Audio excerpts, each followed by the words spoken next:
Only the marching band didn't have heads. They had large zombie takeouts.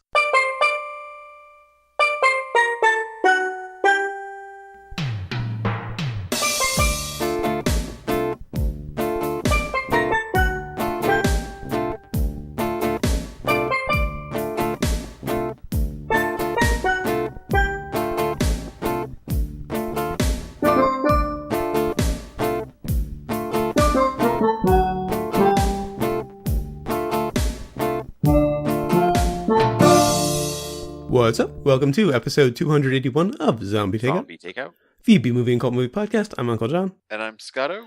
And before we get to this week's movie, we've got some listener submitted, and it's another voicemail from Chaz, only this one's a little bit different. Hey guys, Chaz here. I was very excited that you dudes played my voicemail. I told my son, and he was excited too. We both might listen together, so that's very exciting, because he likes Fido too. Anyway guys, glad you're listening. Talk to you dudes later. Thanks, Chaz. Glad to hear that your son will also be listening. We'll make a point of trying to keep that episode as clean as possible. We will try. Yeah. We'll try our best. Mm-hmm. And on to this week's movie, which is from 2008, Christmas on Mars. This concludes our Rockstar Vanity Project trilogy. And this was quite the vanity project, since it was the entire band, not just one of them. Of course, that brings us to the impromptu plot summary, sponsored by professional actors. When most of your cast is made up of amateurs, you might want to think twice about casting any professional actors. And also brought to you by fetuses. They don't fucking belong in outer space. No, they don't. And I cannot wait to hear this plot summary. Looking at you, Kubrick. Apparently they were too. Yeah. So we have a colony on Mars. And it's, of course, Christmas Eve. And it's not going well. Mm-hmm. Shit's breaking down. People are just going insane. The spare parts that should be there aren't. We find out why later. Yeah, I love that. Yeah, we've only got this one left. And then, yeah, so they are completely screwed. And they could very well all just die. They're at the point of contacting their families. But before all that, they luck into a local visiting them, and just spreading a little magic around, I guess. I don't know what the hell it was. He kind of fixed everything. Yeah, he fixed everything. He's a Martian ex machina. Yeah, that's actually a very good way of putting it. I couldn't find quite the right phrase. But since that wasn't really the whole point of the story, the point of the story was him coming to lend a hand, and play Santa Claus literally, and set things right, and also just about humanity surviving outside the Earth. Oh, and also there was this one major on the on the base who was kind of the main character, who, while everything was falling apart, was trying to stage a Christmas pageant. Because you buried the lead, there was a newborn child on the base. Well, right. She was very not obviously pregnant, except for the fact they kept showing fetuses. Yeah. And she had the pregnant woman had this very strange, almost like a nozzle installed. Yeah, it was sort of a connector for a hose on her stomach. Right. But so we'll get to anyway. Clarity ensues. But yeah, the whole place is falling apart, and this one major is just preoccupied with the Christmas pageant, so much so that he's leading this Martian around, dressed him up like Santa Claus after taking the Santa Claus outfit off a dead body. And he's a green Martian, so it really kind of has hints of the Grinch in there. Well, at first it seemed like, well, I guess we'll say hilarity ensues Yes, and yes. go on with that. But at first it seemed like nobody acknowledged that he was a Martian until like that one speech towards the end about Yeah. the meaning of the Santa Claus suit. Well, except It for the seemed captain yelling at him. the captain just yelled at him, and just it seemed like he felt like he was just some guy goofing around. Mhm. He didn't acknowledge that he was not human Right. in the whole dress down Mhm. that he just stands there for. But there was also a line in the beginning, which I used for one of my intro, about the Major Sirtis, which I'm wondering if it was a reference to Martina Sirtis, or Marina Sirtis, sorry, saying that he likes to watch the baby, and if that baby is going to be okay, then we'll all be okay. So at least I kind of thought the kid was born by then. I thought she was still carrying him Okay, it was inside. well, like many things in this movie, it was a little confusing, Yeah, especially the very beginning, because the first minute is just this trippy light show, of course. and then about a minute after that, it's just a star field. With fetuses and vaginas. Okay, I didn't notice them. Yes. Okay, Lots of fetuses and vaginas in the star field. And then we see a mouth belonging to Wayne Coyne, the leader of the Flaming Lips, who plays the Martian, and he kind of spits this white light out, Yeah. and it zooms through space, and it finds its way to a vagina made of a woman's legs spread apart, made of stars. It goes in, and that's the first time we see the baby. So I'm wondering if the Martian is actually the father. Oh, that's a good question. I hadn't thought of that. That they're suggesting that there's going to be a new race ahead, you know. Mm-hmm. Well, they do reference the Star Child from 2001 at the end, so. I thought the whole thing was a reference to Well, it could have been, yeah, it could have been. Yes. But it's very clear at the end, because the Martian takes off and you see a picture of a baby in the stars. I also thought it was odd that the mother was uncredited. Her name wasn't in any of the credits. Yeah, like at first I was expecting it to be Miley Cyrus. But I think she may have even been a little young, because I didn't realize they had worked on this for so long. Yeah. This started in 2001. It took 8 years to complete. I mean, they were... usually don't read much of the background between now and then, but I saw he created the sets in his backyard. Yeah. I actually have trivia about that. Most of the movie was shot on 16mm, and most of the sets were based in Wayne's Oklahoma City house, and other scenes were filmed around Oklahoma City. So this was very much a local sort of thing. Very low budget, and it shows. Yeah. It kind of reminds me of a lot of late 90s, early 2000s sci-fi that was shot in black and white to kind of pretend to be artsy, but also to hide the lack of a budget. The movie Pi kind of comes to mind, an early Darren Aronofsky film. Black and white film is also way cheaper than color. Yeah. So all those color shots was, where he was spending his money, and that's why they were so few and far between. But it was pretty cool, the contrast between the black and white color. Oh, yeah. The first time you see the Martian, he's in color, at least the first close-up on him. Right, so just these quick flashes of it, and any time they reached into the machine, and just to go with their music at the same time, it was a really nice effect, I thought. But as far as this being the most vanity of vanity projects, I think I disagree, because they didn't use, it wasn't like the Talking Heads where they were showcasing an album. Yeah. Or Prince, who was showcasing an album. This kind of became an album inadvertently because the movie didn't do well. Well, it's just ambient music. Yeah, there aren't a lot of songs that are actual Flaming Lips, like pop songs. It's just that they just created a score for it more than anything else.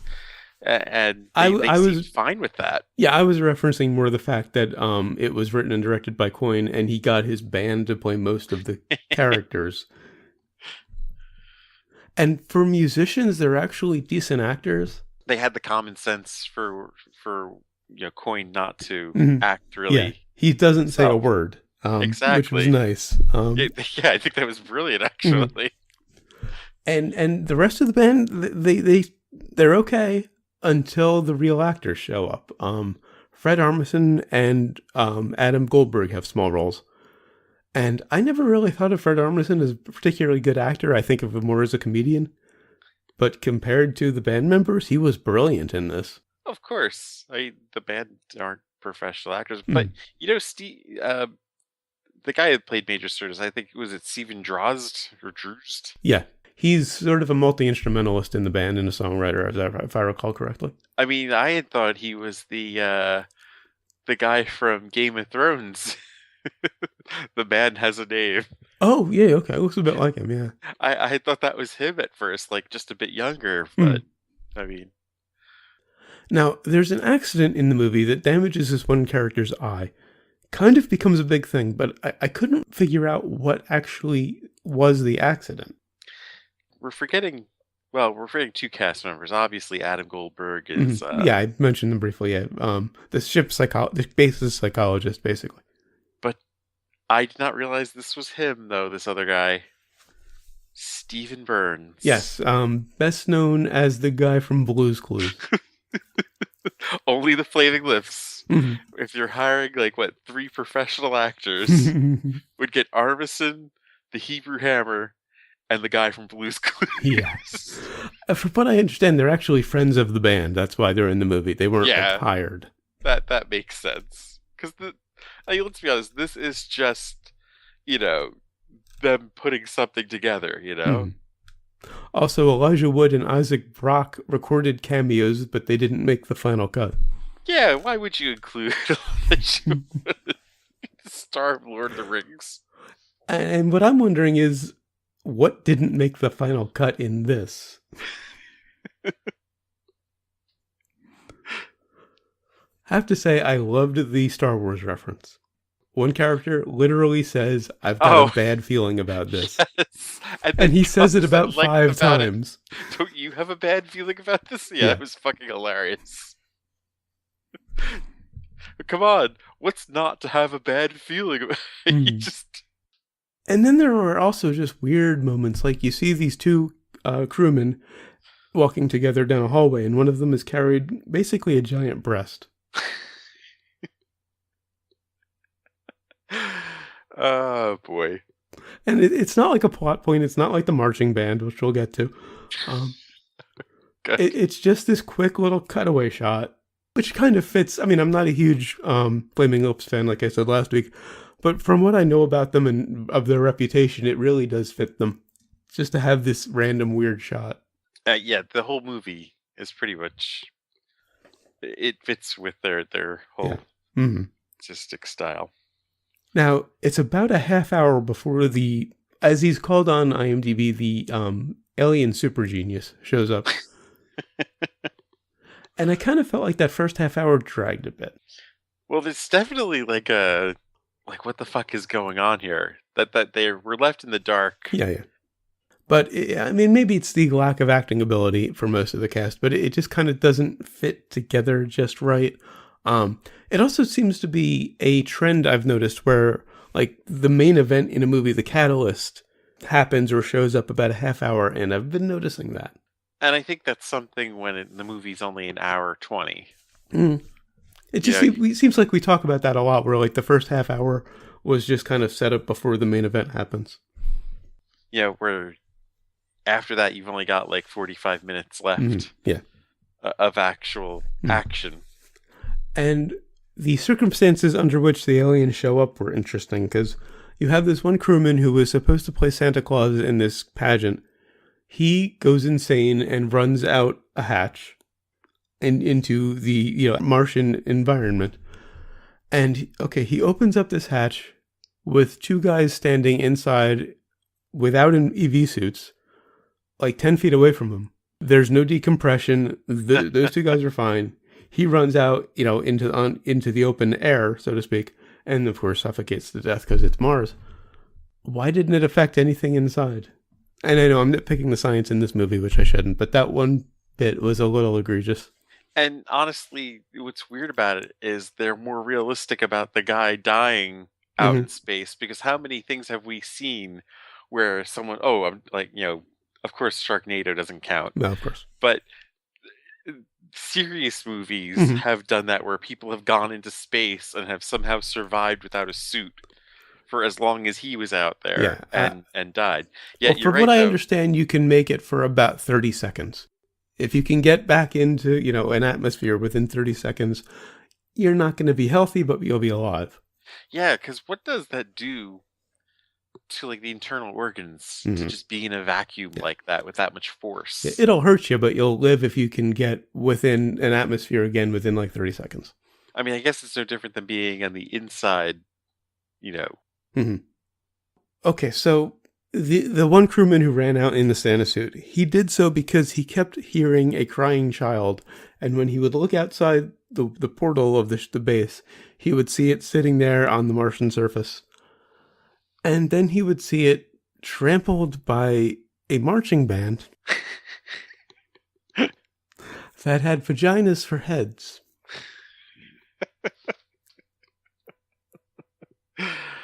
Oh man.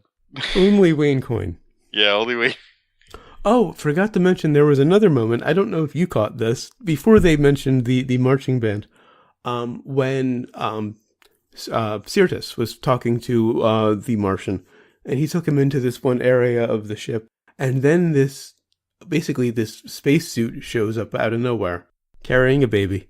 And did you notice what was behind the mask of the spacesuit that kind of apparated out of nowhere? No, what? A pulsating vagina. Oh, of course. Because, yeah. I could analyze Wayne Coyne, but I won't.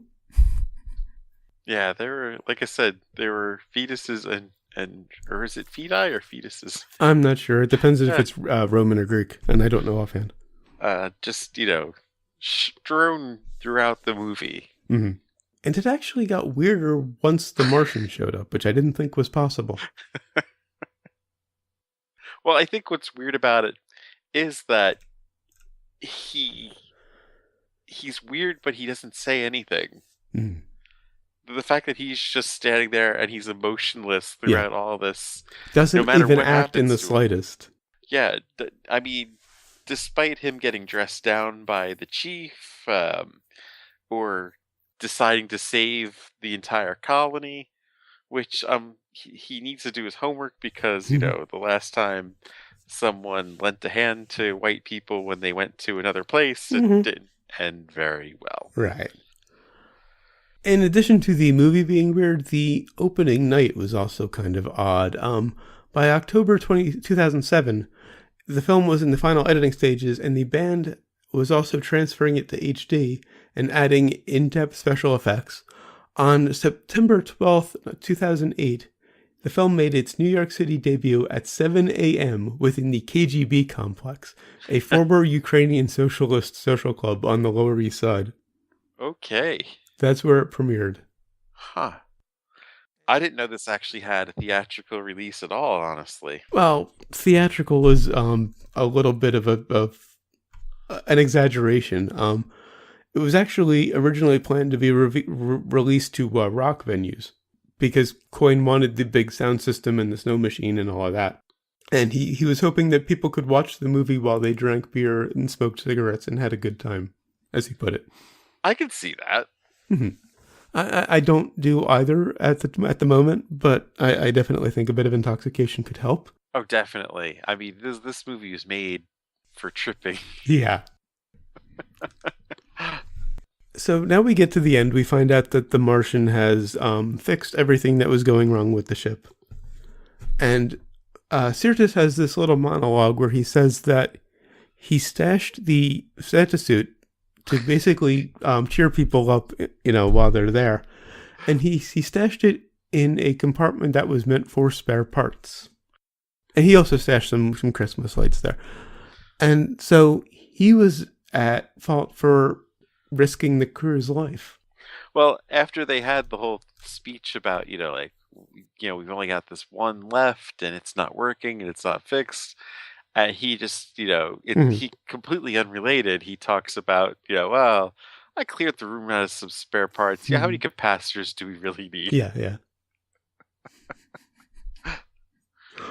That in and of itself bought the movie a brain for me.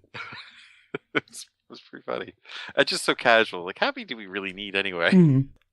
I don't know if I liked there was like a fixation on bathroom humor. Literally.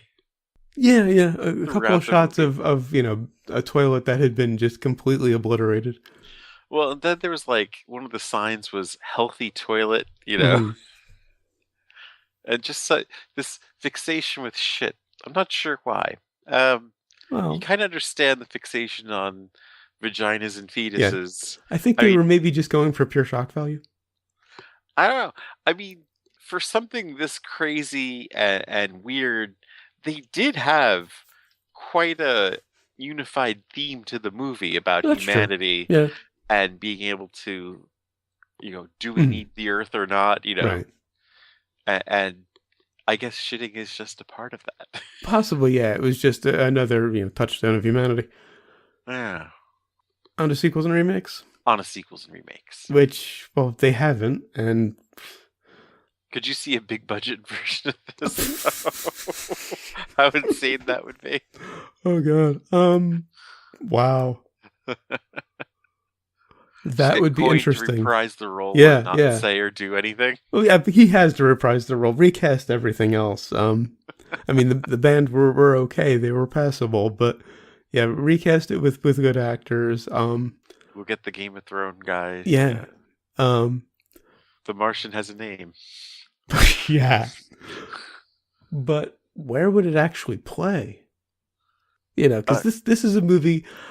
Uh, it really is intended, I think, to be a cult film. It's not oh intended for a yeah. mass audience at all. Well, I mean, come on.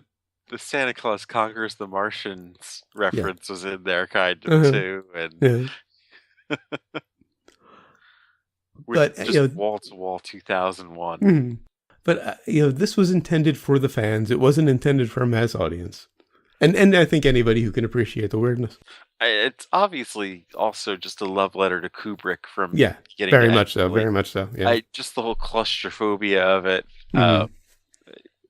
It's just somebody watched 2001, Wayne Coyne, Hmm. watched 2001 so many times and just And wanted to make it himself. now that you mentioned Kubrick, I hadn't thought of it. Not just 2001. There's a lot of scenes that feel like Doctor Strangelove and a lot of other Kubrick stuff.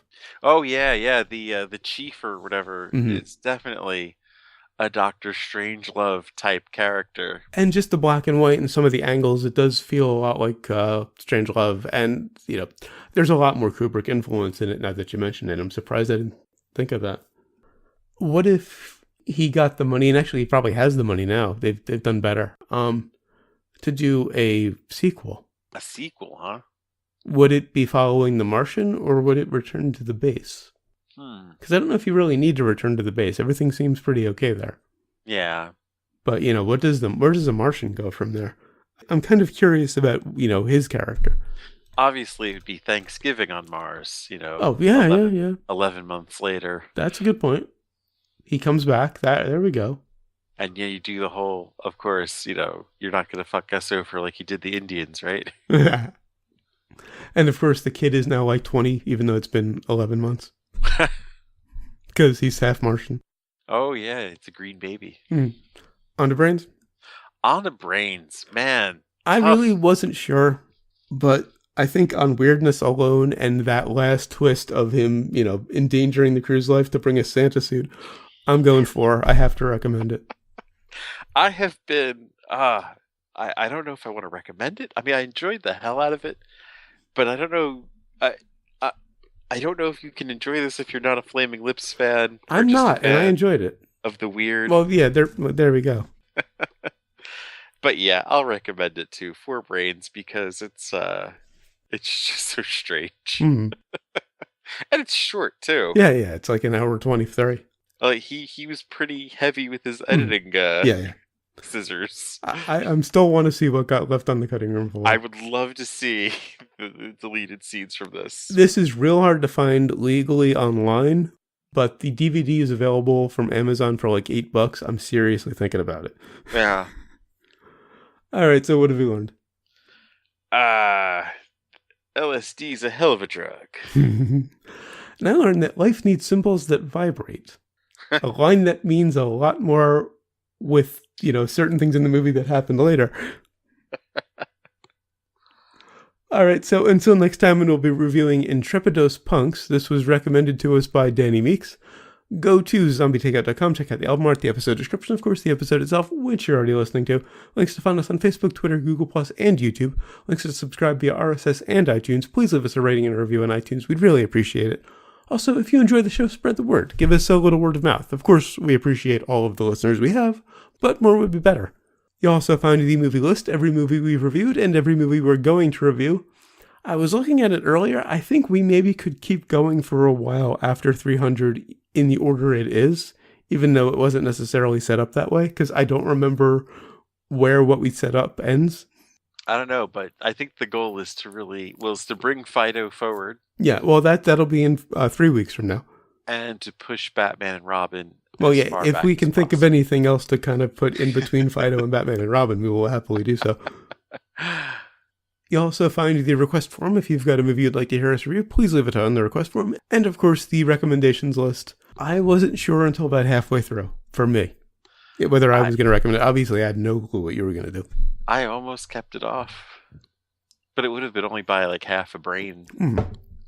And it's weird enough to merit it, I think, obviously. Yeah. Because I'll definitely want to see this again. Yeah. Like I said, I'm thinking about buying the DVD. And I think I have found a movie I want to watch on Christmas time, Yeah, I already had one, but I might add this one to it. Yeah, because it's just so fucked up. Actually, one of them is Christmas Eve, the one I have, the Tokyo Godfathers. I might do this on Christmas Day.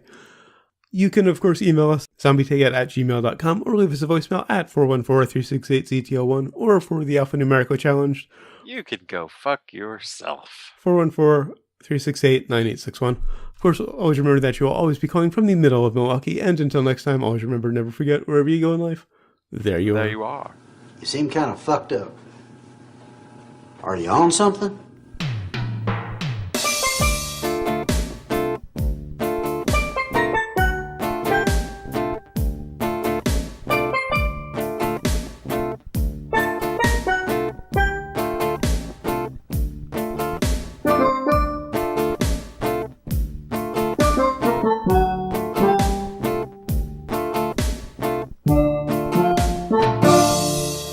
The B Movie and Cult Movie Podcast. I'm Uncle John.